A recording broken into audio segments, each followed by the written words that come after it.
Ayan guys, natimpan ako ng coffee guys. Dalawang tinimpa ko guys kasi para sa amin yung aking anak guys. Siyempre guys, meron din tayong biscuit guys. Ayan, natin biscuit. Pero pinakita yung pangalan guys. Kasi hindi naman sponsor sa atin. Joke lang.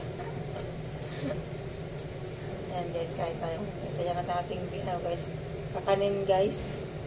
Para siyang biko guys, pero white siya na maraming guys. Overload yung ibabaw niya guys. Ang sarap siya guys.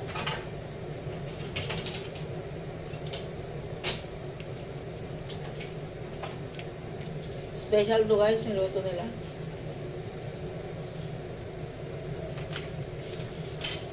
At mamaya guys, ito na makakain natin. Pero parang hilaw pa yung iba guys. Ito guys, hinog na yung avocado. May kain natin ito guys. Ito pa lang ang hinog guys, dalawa pa lang.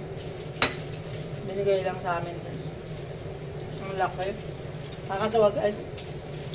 Itataas ko lang ito.